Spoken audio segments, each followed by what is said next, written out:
আজকে আমরা সূরাতুল বুরুজের দ্বিতীয় অংশে আমরা প্রবেশ করব।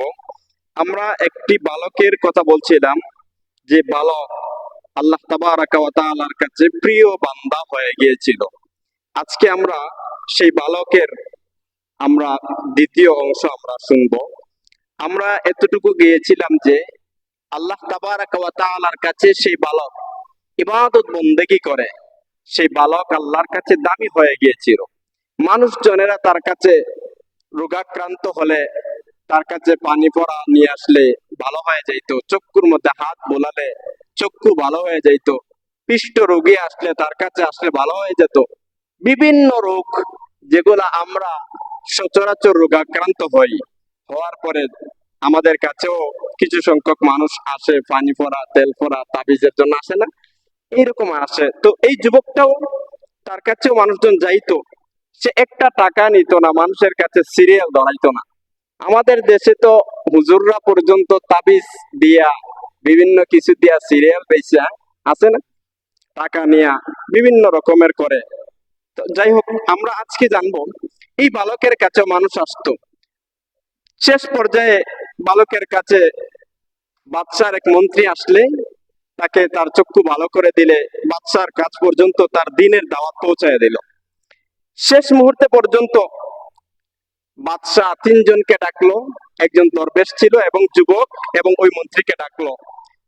ডাকার পরে বাদশাহ বলছিল যে তুমি কি চাও, তোমরা কি চাও, তোমরা কি আল্লাহর দিন মানবা নাকি আমার ধর্ম মেনে তোমরা এই পৃথিবীতে বিচরণ করবা?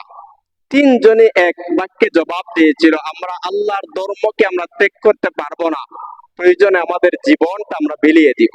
সুবহানাল্লাহ। বাদশাহ দরবেশ লোকটাকে জায়গার মধ্যে হত্যা করে নিল, মন্ত্রীকে অপশন দিল তোমার মন্ত্রিত্ব ফিরিয়ে দেওয়া হবে এবং তার থেকে ভালো একটি পজিশন দেওয়া হবে, বলো তুমি দিন ছেড়ে দিবা, ইসলাম ছেড়ে দিবা, তুমি আমার দিনকে কবুল করে নেবা। মন্ত্রী বলে না, তোমাকে যে ব্যক্তি আমাকে যে ব্যক্তি ভালো করতে পারে না সে আমার রব হতে পারে না। সুবহানাল্লাহ। যিনি আমার রব হবেন তিনি আমার রক্ষণাবেক্ষণের দায়িত্ব তার কাছেই থাকবে। আমি অসুস্থ হলে যিনি আমাকে সুস্থ করবেন তিনি হবেন আমার রব। সুবহানাল্লাহ। মন্ত্রীকে ওই পৃথিবী থেকে বিদায় করে দিল। তারপরে শেষ পর্যায়ে যুবকের কাছে আসলে যুবককে জিজ্ঞাসা করলো, তুমি কি চাও, ইসলাম মানবা নাকি আমার ধর্ম মানবা? পৃথিবী দেখতে চাও নাকি পৃথিবী থেকে বিদায় করে দেওয়া হবে তোমাকে? যুবক বলল, না, আমি পৃথিবী থেকে চলে যেতেও রাজি আছি, তারপরও আমি ইসলামকে আমি ছেড়ে দিতে পারবো না। সুবহানাল্লাহ। বাদশা বলল, তাহলে তোমাকে কঠিন শাস্তি দিতে হবে, তাদেরকে আমি হত্যা করে দিয়েছি, তোমাকে এভাবে হত্যা করব না, তোমাকে এর চাইতে বড় কিছু কঠিন শাস্তি দিয়ে তোমাকে পৃথিবীর থেকে বিদায় করা হবে। সে লোক হাজির করলো, লোকজনকে অর্ডার করলো তাকে একটি পাহাড়ের চূড়ায় নিয়ে উঠাইবা, উঁচু একটা পাহাড়ে উঠাবা, আর সেই পাহাড় থেকে তাকে তাকে শেষরাইয়া জমিনের মধ্যে ফেলে দিবা, এখান থেকে পরেই যেন তার মৃত্যুটা হয়। সুবহানাল্লাহ। যুবককে লোকজন নিয়ে গেলে একটা উঁচু পাহাড়ের উপরে নিয়ে গেলে উঁচু পাহাড় থেকে লোকটাকে যখন ধাক্কা দিয়ে ফেলে দিবে ওই মুহূর্তে সে আল্লাহর কাছে ডাক দিল যে আল্লাহ, আজকে তোমার ধর্ম মানার কারণে আজকে আমাকে এত বেশি জুলুম করা হচ্ছে, আল্লাহ তুমি ছাড়া এই মুহূর্তে আমার কেউ আপন হয় নাই। সুবহানাল্লাহ। আল্লাহর কি একটি, আল্লাহ মানুষকে কিভাবে হেফাজত করেন। ওই মুহূর্তে মানুষজনেরা তাকে যখন ধাক্কা দিয়ে ফেলে দিবে তখন তিনি তার জায়গায় রাখলো, আর যত মানুষ তাকে ধাক্কা দিয়ে ফেলে দিতে চাইলো সব মানুষকেই আমার আল্লাহ তাআলা এই পাহাড় থেকে চুরে তার জমিনের মধ্যে ফেলে সবাইকে আল্লাহ তাআলা এই পৃথিবীর থেকে বিদায় করে দিলেন। এটাই হচ্ছে আমার আল্লাহর পাওয়ার। যুবক ফিরে আসলো, রাজার দরবারে এসে বলল, তুমি পারো নাই আমাকে, তুমি পারবেও না, এই পৃথিবীর থেকে আমাকে বিদায় করতে পারবে না যতক্ষণ পর্যন্ত আমার হায়াত আমার আল্লাহর কাছে থাকবে। সুবহানাল্লাহ। এবার যুবককে কি করা হলো, বাদশা আরেক দল মানুষকে অর্ডার করলো যে না, তাকে এভাবে হত্যা করা যাবে না, তাহলে তাকে নিয়ে একটি সাগরের মধ্যে নিয়ে যাবা, নিয়ে নৌকা থেকে ফেলে তাকে এই জমিনের মধ্যে নয়, তাকে পানির মধ্যে চুবাইয়া মারা হবে।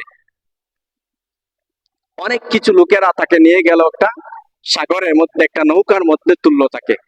নৌকায় তোলার পরে তাকে যখন নৌকা থেকে যখন তাকে এই সাগরের মধ্যে ফেলে দিবে, আল্লাহ তাআলার কি কেশমা, ওই নৌকা চুবে, এই নৌকাটা ডুবে সবগুলা মানুষ হত্যা হয়ে গেল।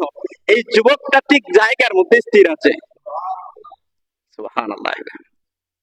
বাদশার দরবারে তিনি জীবন্ত অবস্থায় ফিরে আসলেন।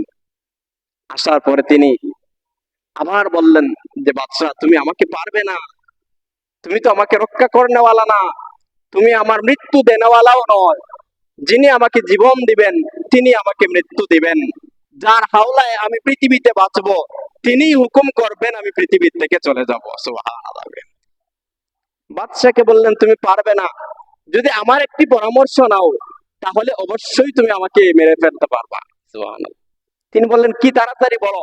যুবক বলল, তুমি একটা মঞ্চ সাজাবা, বড় একটা বিশাল মঞ্চ সাজাবা, আর তোমার রাজ্যের সমস্ত মানুষদেরকে দাওয়াত করে আনবা। আর আনার পরে তুমি এই মঞ্চের উপরে দাঁড়ায়া আমাকে ওই জায়গার মধ্যে দূর থেকে তীরের ধনুক দিয়ে আমাকে মারবা, এবং সবগুলা মানুষজন দেখবে যে এই যুবকটা আল্লাহকে মানার কারণে, আল্লাহ তাআলাকে বিশ্বাস করার কারণে তাকে এই পৃথিবীর থেকে হত্যা করে বিদায় করে দেওয়া হচ্ছে। এই মানুষগুলো হাজার খানেক মানুষজনেরা দেখবে এই লোকে আল্লাহকে বিশ্বাস করার কারণে পৃথিবীর থেকে চলে যেতে হচ্ছে। সুবহানাল্লাহ। বাদশা তার কথা মতো একটা মঞ্চ সাজালো, বিশাল একটি মঞ্চ সাজালো, এবং তার রাজ্যের জনগণকে দাওয়াত করলো, আজকে এক যুবককে পৃথিবীর থেকে বিদায় করে দেওয়া হবে।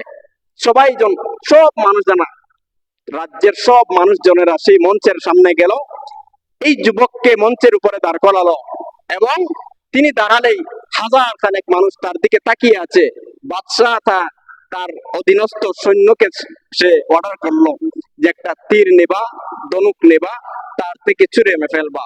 এবং এই যুবক বলল যে যখন তোমার সৈন্যরা যখন তীরটা আমার থেকে ছুঁড়ে ফেলবে তখন যেন একটি শব্দ উচ্চারণ করে যে আমরা তীরটা ছুঁড়ে দিলাম ওই রবের প্রতি, ওই রবের নামে, যে রবের বিচার, যে রবের উপর বিশ্বাস যে যুবক করেছে সেই রবের নামে আমরা তীর ছুঁড়ে ফেললাম। যুবকটা মরতে চায় আল্লাহর নামে। এখন বাদশা তাকিয়ে অবাক দৃষ্টিতে তাকিয়ে আছে যুবকের দিকে।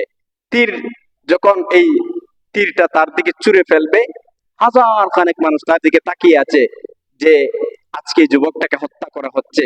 একটাই অন্যায় তার, একমাত্র আল্লাহকে বিশ্বাস করার কারণে, যাকে দেখা যায় না, যাকে অনুমান করা যায় না, যে রবকে দেখা যায় না, ওই রবের প্রতি সে বিশ্বাস স্থাপন করলো, আর ওই রবি তাকে বাঁচাইলেন। সুবহানাল্লাহ। দর্শকরা তাকিয়ে আছে তার দিকে, আর সৈন্য তীরটা ছুঁড়ে ফেললো আর বলল যে আমরা সেই রবের নামে তীর ছুঁড়ে ফেললাম, যে যুবককে হত্যা করা হচ্ছে সেই যুবকের রব। সুবহানাল্লাহ। ছুঁড়ে ফেললেই তার মগজের দিকে প্রবেশ করলো, তীর প্রবেশ করলো তার মগজের দিকে, ওই পাশ দিয়ে ঢুকে ওই পাশ দিয়ে গিয়ে বের হয়ে যুবকটা জায়গার মধ্যেই মৃত্যুবরণ করে ফেলেছে। এখন প্রশ্ন হলো, হাজার খানেক লোক যখন দাঁড়িয়ে রইল, সবাই অবাক দৃষ্টিতে তাকিয়ে রইল যে এতগুলা মানুষ তার জীবনটাকে সে বাজি রাখলো, সে তার ধর্মকে ত্যাগ করে নাই। অবশ্যই তার ধর্ম, অবশ্যই তার রব, অবশ্যই তার সবকিছু সত্য ছিল। সুবহানাল্লাহ। যত লোককে বাদশা দাওয়াত করেছিল সব লোকেরা যখন তাকে মেরে ফেলা হলো, তারা বুঝতে পারলো যে এই যুবকের রব তিনি সত্য রব, যিনি এই রবের, যেই যুবকের রব সেই তাকে হত্যা করতে বারবার বাদশা চেষ্টা করেও ব্যর্থ হয়েছে। এই যুবক যখন বলেছে তখনই তাকে হত্যা করা হয়েছে। তার মানে বোঝা গেল এই যুবকের রব, ওই যুবকের ধর্মই হচ্ছে সত্য ধর্ম। সুবহানাল্লাহ। হাজার হাজার মানুষ আল্লাহর দিকে রুজু হয়ে এক বাক্যে কালেমা পড়ে, হাজার হাজার যুবকের এই কাণ্ড দেখে সবাই একসাথে কালেমা পড়ে মুসলমান হয়ে গেল। সবাই বলেন না সুবহানাল্লাহ। আমি পারি একজন মানুষ মুসলমান বানাতে? বলেন না পারবো? চেষ্টা করলেও পারবো না। কিন্তু এই যুবকটা একদিনও মানুষের কাছে ইসলামের দাওয়াত দেয় নাই, দিছে? সে তার কর্মকে সে প্রমাণ করেছে, তার কাজ দিয়ে প্রমাণ করেছে, সেই হচ্ছে দাঈ ইলাল্লাহ। সে প্রমাণ করেছে যে আল্লাহ একজন আছেন, সে প্রমাণ করেছে ওই রবের ইবাদত করেন যিনি তাকে রক্ষা করেন ওয়ালা, একজনের ইবাদত করতে হবে যিনি তাকে রক্ষা করবেন। সুবহানাল্লাহ। আমরা পারি না, কারণ আমাদের কথার সাথে কাজের কোনো মিল আমাদের নাই। আমরা বলি এক কথা, করি আরেক কাজ। আমরা বলি এক কাজ করতে, আর নিজে করে এক কাজ, মানুষকে বলি আরেক কাজ। আমরা মানুষকে দিনের দাওয়াত দেই, অথচ আমরা নিজেরাই দিনের উপরে নাই। আমার মাধ্যমে ইসলামের লাভ হয় না কেন? এই যে বছরের পর বছর, দিনের পর দিন, সপ্তাহের পর সপ্তাহ আমরা প্রত্যেক জুমার দিন কথা বলি, প্রত্যেক প্রত্যেক মুহূর্তে মুহূর্তে আমরা ইসলামের কথা বলছি এবং শুনছি, কিন্তু আমাদের উপকার হচ্ছে না। তার কারণ হচ্ছে আমরা আল্লাহর উপরে আমরা আস্থা বাঁধন করতে পারি নাই। আমরা এখনো পর্যন্ত আমরা এটা মাথায় রাখতে পারি নাই যে আল্লাহ আমাদের বাঁচানেওয়ালা, আল্লাহ আমাদের মারনেওয়ালা, আল্লাহ আমাদের রিজিক দাতা, আল্লাহ আমাদের সকল সমস্যার সমাধান করে দিতে পারেন। এটা আমাদের মাথায় এখনো পর্যন্ত আমরা বিশ্বাস করে গাঁথতে পারি নাই, এজন্যই আমাদের কোনো ফায়দা হয় না। যুবককে হত্যা করে দেওয়ার পরেই হাজার হাজার মানুষ যখন ইসলামের পথে চলে আসলো, বাদশাহ সবাইকে বলল, তাহলে তোমরাও কি সেই পথে যাবে যেই পথে যুবক হাঁটছিল, যেই ধর্ম ত্যাগ করার, যেই ধর্মকে মানার কারণে যুবক যেই পথে গিয়েছে, তোমরাও কি সেই পথেই যাবে? সবাই এক বাক্যে বলল, হ্যাঁ, যুবক যদি এই পৃথিবীর থেকে ইসলামের জন্য চলে যায়, আমরাও সেই ইসলামের জন্য এই পৃথিবীর থেকে চলে যেতে রাজি। তারপরেও আমরা সঠিক রবকেই আমরা মানতে পারবো। সুবহানাল্লাহ। সে ডাকলো রাজ্য সৈন্যকে, বলল, তাহলে একটা গর্ত খনন করো, বিশাল গর্ত খনন করবা, আর এই গর্তের মধ্যে আগুন প্রজ্বলিত করে দিবা, যেটা আমরা সূরাতে বলছিলাম, কুতিলা আসহাবুল উখদুদ। সেই জাতি ধ্বংস হয়েছিল যারা কুণ্ডন বানিয়েছিল, অগ্নিকুণ্ড বানিয়েছিল, আন-নারি যাতিল ওয়াকুদ, ইন্ধন পূর্বন যারা কুণ্ড, আগুনের কুণ্ডলি বানিয়েছিল, তারা ধ্বংস হয়ে গিয়েছিল। এই ধ্বংস বাহ্যিক ধ্বংস নয়। যখন যুবককে হত্যা করে দেওয়া হলো, মানুষ জনেরা জিজ্ঞাসা করলো, একজন আরেকজনকে বলে, বাদশা একজনকে বলে, সবাইকে বলে বলে, তুমি দিন চাও, ইসলাম চাও, নাকি আমার ধর্ম চাও? যদি আমার ধর্ম চাও তাহলে তোমাকে জীবিত রাখা হবে, আর যদি ইসলাম মানো তাহলে তোমাকে আগুনের কুণ্ডলির মধ্যে ফেলে দেওয়া হবে। এক একজন করে যতজন ইসলাম গ্রহণ করেছিল ততজনকেই আগুনের কুণ্ডলির মধ্যে ফেলে দেওয়া হলো। শেষ পর্যায়ে একজন মহিলা ছিল, যার একটা ছোট্ট বাচ্চা, নাবালেগ বাচ্চা, হয়তো বা জন্মের কিছুদিন পরেই কথা বলতে পারে না এমন বাচ্চা। এই মহিলা এখন চিন্তিত হয়ে গেল, আমি না হয় আগুনের মধ্যে পড়ে গেলাম, আমার বাচ্চাটার কি হবে? আমি পড়লে তো আমার বাচ্চাকে নিয়েই পড়তে হবে, বাঁচলে আমার বাচ্চাকে নিয়ে বাঁচতে হবে, আর মরতে হলেও আমার বাচ্চাকে নিয়েই আমি মরতে হবে। পৃথিবীর মধ্যে সবচাইতে মায়াবী মানুষ হচ্ছে মা। এই পৃথিবীর মধ্যে নিঃস্বার্থ ভাবে যদি কেউ ভালোবাসে, প্রত্যেকের মাই হচ্ছে নিঃস্বার্থ ভাবে মানুষকে ভালোবাসে। আমি যতই মানুষের ভালোবাসা দেখি না কেন, এই ভালোবাসাটা খানিক কিছুক্ষণের সময়ের জন্য, কেউ স্বার্থের জন্য করে, কেউ টাকার জন্য করে, কেউ বিভিন্ন কারণে করে, কিন্তু নিঃস্বার্থ ভালোবাসা একজনের, তিনি হচ্ছেন আমার মা। সবার ক্ষেত্রেই হয়। মা চিন্তিত হয়ে গেলেন, আমি না হয় পড়ে গেলাম, আমার বাচ্চাটার কি হবে? আপনারা জানলে অবাক হবেন, তাফসিরে মাযহারির মধ্যে এসেছে, পৃথিবীর মধ্যে 3টা শিশু কথা বলেছিল জন্মের পরে, একদম কেস্তি শিশু আমরা বলি, জন্মের পরেই কথা বলেছিল এমন 3জন শিশু। একজন ছিলেন ঈসা ইবনে মারইয়াম, হযরত ঈসা আলাইহিস সালাতু ওয়াস সালাম জন্মের পরে কথা বলছিলেন, এবং আরেকজন ছিলেন হযরত ইউসুফ আলাইহিস সালাতু ওয়াস সালামের সময়ে এক শিশু তার ইজ্জত রক্ষা করার জন্য কথা বলেছিলেন। আর আরেকজন ছিল ওই সূরা বুরুজের মধ্যে আছে, যেই বাচ্চা জন্মের পরে মা তার মৃত্যুর মুখে ঢলে পড়েছিল, ওই সময় এই শিশুটা কথা বলেছিল, সুবহানাল্লাহ। শিশু কথা বলে বলল, মা, তুমি এই পৃথিবীর মধ্যে এসেছিলে, যিনি দিয়েছিলেন তিনি আজকে তোমাকে রক্ষা করতে পারতেন, কিন্তু সকল মানুষ এই পৃথিবীর থেকে চলে গেল আল্লাহকে বিশ্বাস স্থাপন করার জন্য। আর আজকে যদি তুমি এই পৃথিবীর মধ্যে ইসলামটাকে ত্যাগ করে পৃথিবীর মধ্যে থেকে যাও আমার ভালোবাসায়, হয়তো বা কিয়ামতের ময়দানে আল্লাহর কাছে তুমি জবাবদিহিতা করতে হবে। বিদায় আজকে আমি তোমাকে বলতে চাই, মা, আজকে আমার জীবন পর্যন্ত আমি ইসলামের জন্য দিতে রাজি আছি। এই তিনটা শিশুই ছিল কথা বলনেওয়ালা।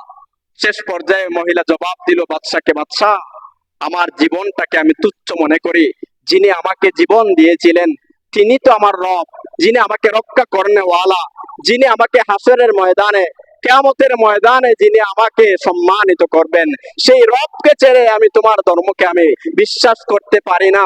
সুতরাং এই শিশুটা সহ শেষ পর্যায়ে আগুনের কুণ্ডলীর মধ্যে ধ্বংসিত হয়েছে। এই কথাটাই বলা হলো ইদহুম আলাইহা কুউদ, যখন তারা তার পাশে উপবিষ্ট ছিল, তামাশা দেখেছিল সেই দিন। ওমা হুম আলা ওয়া হুম আলা মা ইয়াফআলুনা বিল মুমিনিনা শুহুদ, আর তাদের একটাই অন্যায় ছিল, তারা মুমিনদের সাথে যা করছিল তা প্রত্যক্ষভাবে করেছিল, সরাসরি করেছিল। ওমা ওমা ওমা নাকামু মিনহুম ইল্লা আন ইউমিনু বিল্লাহিল আজিজিল হামিদ, আর তাদের একটাই অন্যায় ছিল, তারা এই কাজগুলো, তারা ধ্বংসিত হয়েছিল একটাই কারণ ছিল, তারা ঈমান এনেছিল, তারা আল্লাহকে বিশ্বাস করার কারণেই তাদেরকে আগুনের কুণ্ডলীর মধ্যে ফেলা দেওয়া হয়েছিল।